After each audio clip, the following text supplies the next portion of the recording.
said it at one point. I hope you agreed anyway. I did agree, of course. And honey, if you're listening out there, thanks. I love the title. It's great. But yeah, so I think she subliminally put that in my brain, and then I got to thinking about it at some point, and it just kind of came out. But I really like those old, kind of almost like Broadway and Tin Pan Alley tunes. Yeah. The lyrics in those are always so tight, like they don't waste a single syllable. And so I was kind of going for that, and also a guy that really understands that, who's a hero of mine too, is this may sound odd considering that song, but Ray Davies is a king of that kind of lyric. Yeah. So I was just sort of wanted to get something in that ballpark, lyrically, and also at the time when we were, you write songs for a record, you don't know if you've got a theme or not. You just kind of writing. But as it goes, after you get like 3 or 4 tunes that kind of have a reference to playing music or writing songs or whatever, you go, okay, I think we got a thread running through this. Yeah. So then the next time you sit down to write, you go, well, can I work that into this one?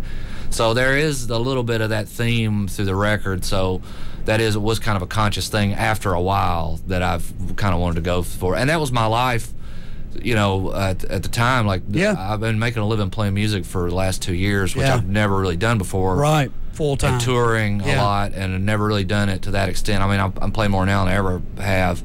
And so that, like, adapting to that lifestyle and really saying, okay, this is my profession. Yeah. It kind of affected the writing of the record, Right. So. And it's so different because every time you do one of these, it's like a different resume. It's like you're redoing your resume, It really is. And this is a good-looking resume and even better sounded, man. And I need a raise, by the way. You got to talk to somebody else about that, buddy. We'll do what we can from the publishing, copyright, getting you your checks in the mail, as they say. Yeah.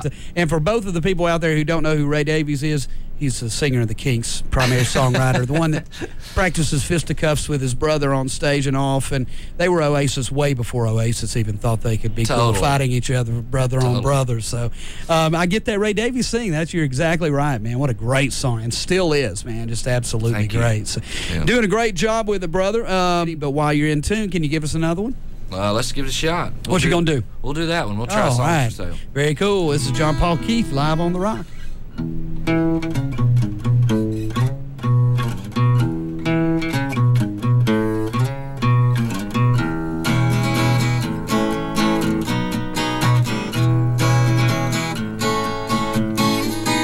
Songs for sale, everything must go. Oh, songs for sale, no price is too low. Songs for sale, with lots of lovely words. Oh, songs for sale, like you've never heard. Harmonies wrapped around memories. Now that you're gone, they're just no use to me. Whoa, whoa, whoa, whoa, songs for sale, buy one, get one free. Whoa, songs for sale, please get them away from me.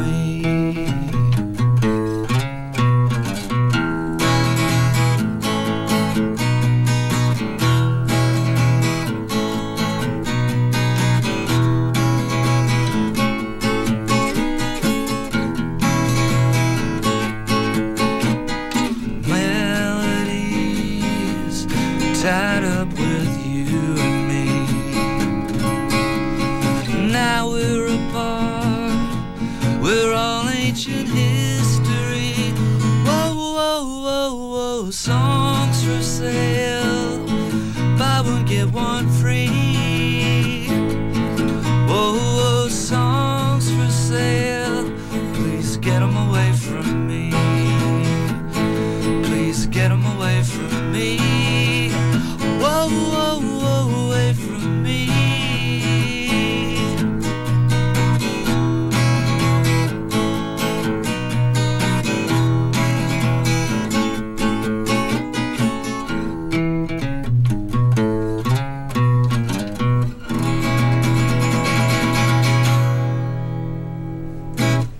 Right on. Good stuff, brother. Thank you. And I guess you might want to have to reprint the second pressing of this to give co-writing credit to your wife on that, at least for the titles. So she gets half everything anyway.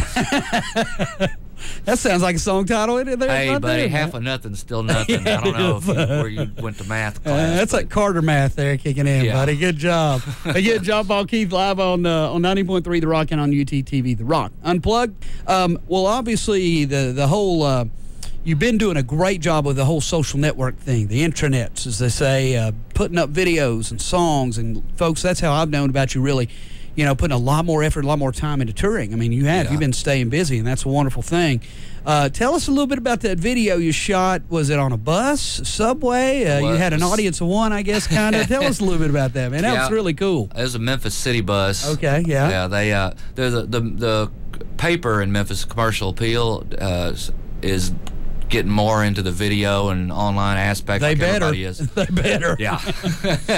And so they've got a couple of really creative guys working for them that had this idea of taking Memphis performers and putting them in an odd situation or a different environment that's not a music environment and have them perform unscripted and just get people's reaction to it. And Memphis audiences aren't really, there's no other audiences like that anywhere in the world. And it takes a lot to surprise them. They've seen it all, they've heard it all. And they're probably related to somebody that was involved in it. I mean, it's really a unique place that way. So it's a real cool thing. So like one group, they took them to in front of the jail and had them sing a song in front of the jail, and some other guys, done things at just wacky locations. But they decided, we thought about it for a while, and we all agreed, let's try the city bus. Nobody's done that yet, and so we got on the nighttime bus, the crosstown loop, and went by Willie Mitchell Boulevard, which is where Royal Studios is, where they cut all the Al Green stuff. Stax is over there off McLemore, right by that. So we were around that neighborhood and just see what happens, And, see if the ghosts come out, I guess. Yeah. So we had a cool audience. You never know how it's going to go over, and I thought she's going to hate this, but. She loved it and wouldn't let me go. No, you could tell. I did 5 or 6 songs. They only released 2 of them. I did like 5. She kept, play another one. Well, that's great. So, it was a hoot. She'll remember that bus ride the rest of her life, I guarantee it, man. It was a hoot. Another thing that I've been intrigued by that I applaud him, I've worked with him many shows. He's a great guy. He's actually from sort of my red neck of the woods, just right across the mountain from Greenville, Tennessee, over in Madison County, North Carolina. And that's what Warren Haynes has done, going down there with Stax. Man, it's great to see what he's doing down there, too. And you really tell us a little bit. Do you know a little bit about him? Basically, he's gone down there. Has he bought the whole rights to all their music and kind of revive it, or do you know? And I mean, his last record, he's put it out on, it's an official Stax record release. So. Well, there is a new Stax imprint. Okay. They've revived the imprint, and it's I believe they're basing it, operating it out of L.A. Sure. But yeah, it's nice to see that they finally revived that imprint, and they've re-releasing all the old catalog and stuff. Which is great, for the old Booker T stuff to see the light of day, and on and on and on. I mean, we could go on and on, but from everything I've read and heard, it's pretty much Warren Haynes. He is involved in that. Who's big time behind it. I actually got to see Steve Miller play Memphis a few months ago, and he brought up some kids from the Stax Academy. Oh, that's cool. He's really involved in that. Music education's like his pet project, and he brought up all these kids, and we're talking like 13, 14-year-olds from the Stax Academy to sit in with him on Fly Like an Eagle. It was great. I was so proud of those kids. They sounded so pro. That's awesome. It was really great. I saw a PBS documentary not too long ago on Stax that talked about the Academy. And there's so much stuff. And, they do really great work. I mean, it's really a cool thing that they have that there. It's really done right. The museum and everything is just beautiful. I mean, it's just, you go spend a whole day in there and not see it all, Yeah, thank God for that, man. We got a lot. In the state of Tennessee, we got a lot of music. I mean, man, a lot of great music. You go to Nashville, do Country Music Hall of Fame, and then go to Memphis and do Sun and the Stax Museum and stuff. I mean, that's American Music 101. Yeah, and you can come through here and see what we've got. Then you go up to Bristol, and I mean, it's just, and it's amazing from one end to the other. It's just amazing, son. Well, you represent it well, brother. I mean, born and raised here, obviously, and and now I've been calling Memphis home for, what's that, 5, 6 years? 5, 7 6 years. yeah. And it's always good to see you, man. And Appreciate it. Again, great work on this record. The Man That Time Forgot is the name of it. John Paul Keith, can you give us one more, you think? You got one more quick sure, one in we you? can try What you one think? more. What you going to do? Let's try Bad Luck Baby from that record. Right on. Do you remember when I made you mine? You should have headed for the exit sign. 'Cause honey, don't you know I'm bad luck, baby. You never should have given me your heart. 'Cause everything I handle falls apart. And though I love you so, I'm bad luck, baby. There's been a cloud hanging over me all my life, can't you see? I never wanted to drag you down with me. So darling, I think I know how this movie ends. I got a feeling that the bad guy wins. I wish it wasn't so, but I'm bad luck, baby.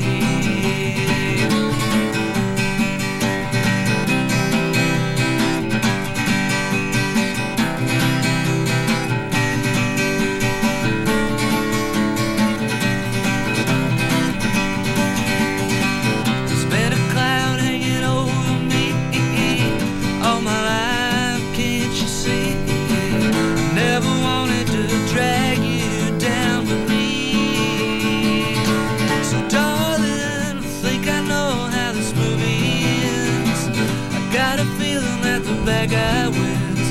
I wish it wasn't so, but I'm bad luck, baby.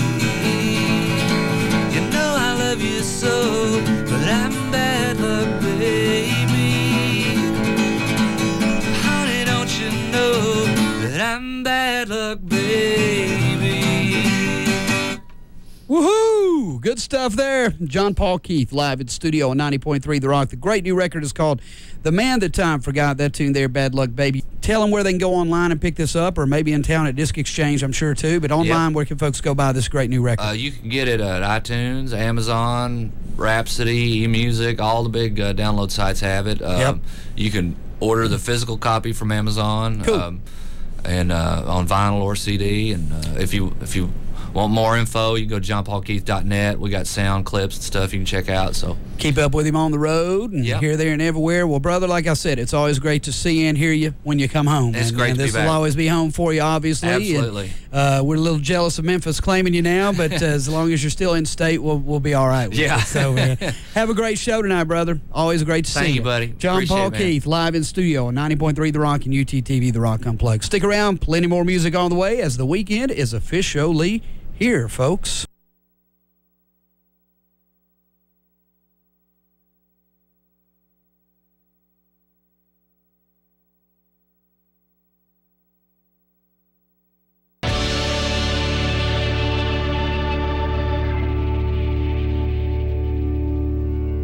.3 The Rock, WUTK, 53 more things to do in zero gravity. That is P Groove, Perpetual Groove, here on WUTK. And my name is Benny Smith. Thanks so much for